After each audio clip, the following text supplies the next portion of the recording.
Saya Samsudin Alimsyah, mari kita bicarakan demokrasi.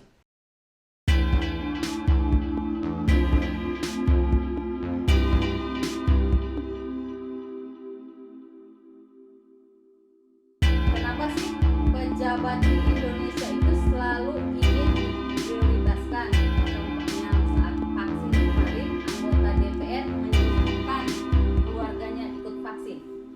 Ini kan situasi pandemi dan saya kira semua orang ini berada dalam posisi yang ekstra bagaimana berjuang betul untuk bertahan. Dari sisi ekonomi sudah pastilah mereka drop, kita betul-betul ada efek gitu ya. Belum lagi kita berbicara dalam hal kesehatan. Vaksin ini kan sebenarnya ikhtiar untuk mencegah terjangkitnya kena virus COVID-19. Yang orang semua berdebat apa sih obatnya gitu ya. Nah, vaksin ini adalah salah satu ikhtiar yang harusnya kita siapkan dalam rangka sebagaimana masyarakat bisa beraktivitas untuk mempertahankan hidup. Maka dalam konteks itu kita bertanya siapa yang prioritas. Dalam konteks prioritas ini sebenarnya adalah ini menyangkut soal keberpihakan. Negara sebenarnya secara tegas gitu ya, kalau presiden dulu menyatakan bahwa oke, seluruh warga negara siapapun itu akan dijamin mendapatkan vaksin. Tapi karena terbatas maka tentu bertahap. Bertahap ini maka menjawab pada prioritas. Prioritas itu diikat dalam Juknis yang dikeluarkan oleh Kementerian Kesehatan. Juknis ini penting untuk menjawab keraguan orang apakah saya dapat atau saya tidak dapat gitu loh. Apakah saya harus menjadi prioritas atau tidak prioritas. Kenapa yang bersangkutan prioritas, yang lain tidak prioritas, tentu ada argumentasi misalnya. Dalam kita tahu bahwa yang prioritas misalnya adalah TNI gitu ya, atau aparat kepolisian, atau yang melakukan aparat kesehatan gitu ya, karena mereka bersentuhan langsung gitu. Lalu kemudian misalnya yang pelayanan publik, teman-teman di lapangan, jurnalis dan macam-macam.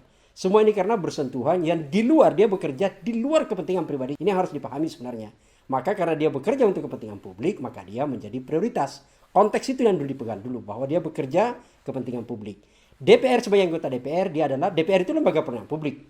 Dia bekerja untuk kepentingan publik. Idealnya di situ. Tapi menjadi problem kemudian adalah karena memang menjadi miris ketika kita mengecek ternyata mengikutkan keluarganya. Pertanyaan besar adalah di keluarganya, apakah dia bekerja untuk kepentingan publik? Karena keluarga adalah bagian dia mendampingi kepentingan privasi. Domestik gitu, dia bekerja untuk kepentingan mendampingi keluarganya, mendampingi suaminya dan lain-lain gitu. Anaknya, kita tidak menyatakan bahwa mereka tidak boleh, karena semua warga negara akan mendapatkan.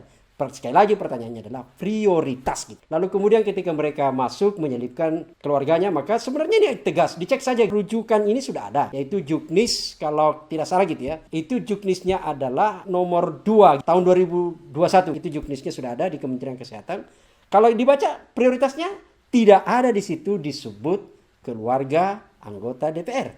Karena memang substansinya tidak masuk dalam konteks yang bekerja untuk kepentingan publik. Ini yang saya kira. Lalu kemudian pertanyaan tadi adalah kenapa sih mereka genit untuk selalu mengikutkan gitu. Ini soal moralitas sebenarnya. Soal keberpihakan.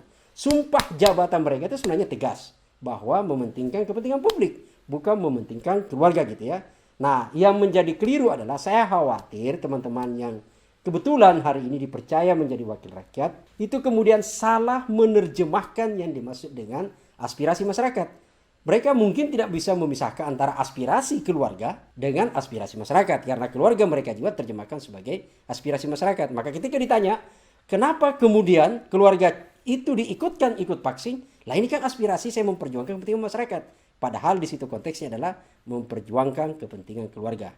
Itu yang saya kira yang harus dipahami. Terakhir adalah saya ingin menjelaskan bahwa teman-teman di DPR gitu ya harus memahami vaksin ini bukan fasilitas keuangan, bukan fasilitas protokoler. Kalau fasilitas keuangan anggota DPRD, it's okay, sudah diatur berdasarkan undang-undang keuangan, lalu kemudian juga keputusan Menteri Keuangan, ada fasilitas yang mengikat untuk keluarga anggota DPR.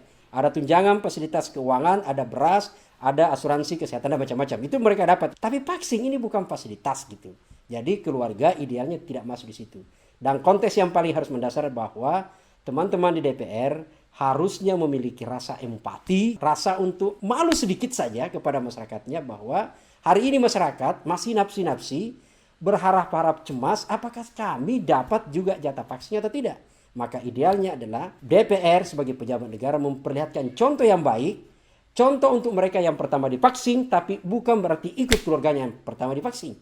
Karena begitu ikut keluarganya divaksin, maka dia menjadi persoalan baru, ada Persepsi negatif di publik menyatakan bahwa pejabat kita di negara ini, Indonesia, adalah senang selalu mendahulukan kepentingan diri dan kepentingan keluarga baru memikirkan masyarakat. Bukan seperti slogan kepentingan publik di atas segala-galanya untuk kepentingan pribadi.